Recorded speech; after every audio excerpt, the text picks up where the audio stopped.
Hey, Heidi Ho, it's me again. Why did I just that's not even, it's not even a real dab. It's just like a, as you probably know, it's October now. At least I hope you know it's October.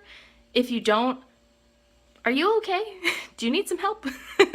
Anyway, it's October, which means that the weather is like the most beautiful weather it's ever gonna be in Canada because it's not too hot, but it's also not snowing yet, and there's less bugs.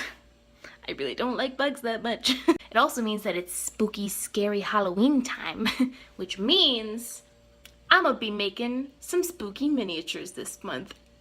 Yay! Insert cheering sound here. Yay! We're gonna get a little freaky this month because it's Halloween, which means we can make some scary miniatures. I did a Twitter poll to see what kind of spooky thing you guys wanted me to make first, and MindFlayer was the winner, which I'm really excited about because I really wanted to make a MindFlayer anyways. So classic, so spooky, so freaky, okay? They can like communicate telepathically with each other. They do crazy experiments on like the humanoids they get. And what they do is they eat brains. They can't go more than like 4 months without eating a brain or they die. And they get really freaky with it. So they'll do different experiments on the people like while they're still alive. So they'll make them feel different emotions, like they'll make them scared, or they'll make them in pain, or they'll make them feel love, like all that kind of stuff. They'll manipulate them so they feel certain things, and then they'll kill them and eat their brain to see what it tastes like. Freaky. So we're gonna start with that one today.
Armature is ready. His legs are super messed up. His torso was too long, so I had to untwist it and then try to make it work again, but I didn't want to break it. But it's okay for this mini because I'm not actually sculpting his legs. He's going to be wearing like one of the long billowy cloaks. So the shape of his legs don't really matter. Now I'm going to preheat my oven and get sculpting. I did most of the skin off camera because it's not really that exciting. Bad boys in the oven. They always look so weird when they don't have all their details on it. Also, I've been watching, I found a cartoon on Netflix called The Dragon Prince. I've never heard of it before. The animation reminds me of like The Last Airbender and Korra, and even like kind of Ruby, sort of. But it's like, I don't know, it's like a fantasy weird cartoon thing and I kind of love it. So I'm gonna keep watching that and I'll update you, I guess. I don't know, check it out. It's cool. There's like elves and magic and dragon eggs and stuff. Check it out. Anyway, I'll see you again in like 15 minutes. I guess I'll see you again right now. Alright, the beast putty is now a little bit cooled off, so I'm going to go right into doing some details for you.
take a break for tonight.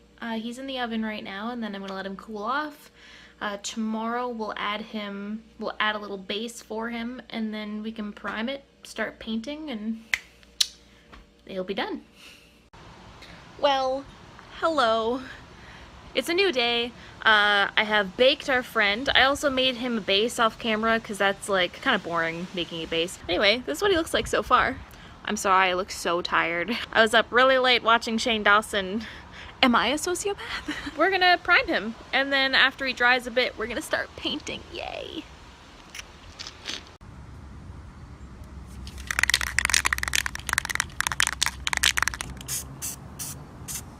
I have to leave him for at least 20 minutes, but it's better if you leave it for longer, so I'll come back to it later. I gotta do some errands, and then we'll come back and paint him. Sorry, my fish tank's on. Usually I turn it off before I film. My primer still isn't dry, so it's not cured yet, and it's been a couple days, which means I did something wrong.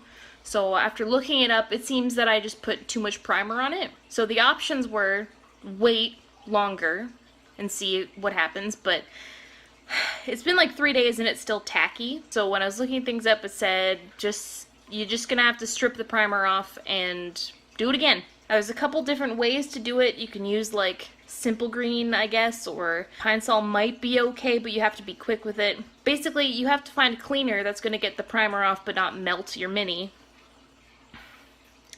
which I would not want to happen because I really like this Mini. So what I'm going to try is I'm going to try Mr. Clean. Now, I haven't heard too many people talk about it, but it might work. And they said like they soaked it for a couple hours and then wiped it off. So what I'm going to do is I'm just going to put a teeny little bit of Mr. Clean in it so it just touches the base. Because that way, if it does melt it, it's just the base. I can fix the base pretty easily. So I'm going to put it in a little tiny container and let it sit for a couple hours. And then go back to it and see if it got the primer off and if it melted it. So let's really hope it doesn't, because I like this miniature a lot and I would be very sad if I ruined it by just putting too much primer on it. Let's just hope it works out. So yeah, I have him sitting in just pure Mr. Clean, just a little bit, just enough to cover the base, so in a couple hours I'll be able to tell if I can wipe the primer off the bottom. I tried painting a piece of the base just to see if maybe it would work, but even painting it, it makes it not tacky anymore, but you can scratch the paint off like so easily. So let's use this as a learning experience for you and me of what to do if you put too much primer on your Mini.